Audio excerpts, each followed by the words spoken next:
Je m'appelle Didier Mutel, je suis graveur en taille douce et je suis situé à Orchamps, dans le Jura. J'ai commencé ce métier de graveur il y a très longtemps. À l'âge de 8 ans, je dessinais de manière tout à fait, on va dire, particulière. Ma mère a appris qu'il y avait des écoles d'art appliquées à Paris. Nous avons fait les portes ouvertes de l'école Estienne. Je suis rentré à l'école Estienne, ça a été le début de ma formation. J'étais au bon endroit et je faisais les choses que j'aimais faire et je n'ai jamais arrêté. Ensuite, je suis rentré auprès de mon maître d'art qui dirigeait l'atelier que je dirige aujourd'hui. La gravure, on va dire, c'est du dessin, mais sur plaque de métal.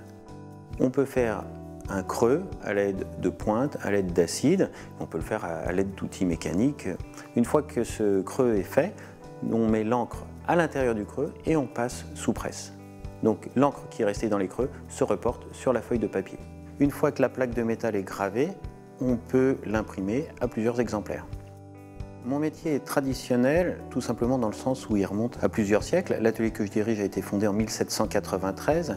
Les outils qui sont à l'atelier datent du 18e, 19e, pour la plupart et certains du 20e siècle. Donc toutes les opérations que nous exécutons sont vraiment basées sur un savoir-faire traditionnel, ancestral, qui utilise ce matériel.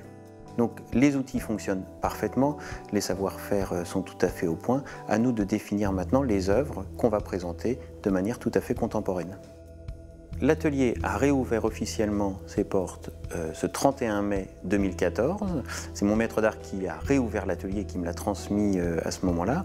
Maintenant, l'atelier peu à peu va accueillir des artistes pour produire des œuvres, les promouvoir et relancer l'atelier. C'est un secteur qui est en crise depuis 20 ans. Il est urgent de former une nouvelle génération d'apprentis, d'élèves, de graveurs qui viendra ensuite prendre le relais. C'est crucial. Je suis très confiant pour l'avenir de l'atelier. Je suis sûr que nous allons, avec succès, générer des nouvelles œuvres, que ça va fonctionner. Maintenant, on a besoin d'un petit peu de temps maintenant pour le réinstaller durablement et pour médiatiser le travail qui est fait.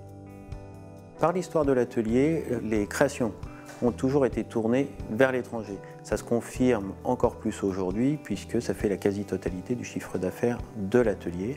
Repositionner et redéfinir le métier permettra aussi de retrouver une place en France, certainement.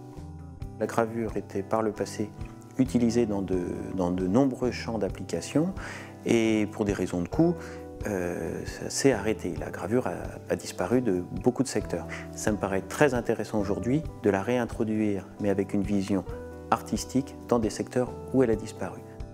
Les œuvres que l'on va fabriquer en gravure, aucune autre technique ne peut les rendre de la même manière.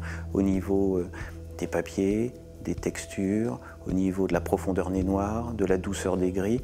Donc on est face à des objets qui sont absolument uniques. Donc tant que les hommes aimeront des objets particuliers, tant qu'on aimera des beaux objets comme ça, la gravure aura un bel avenir.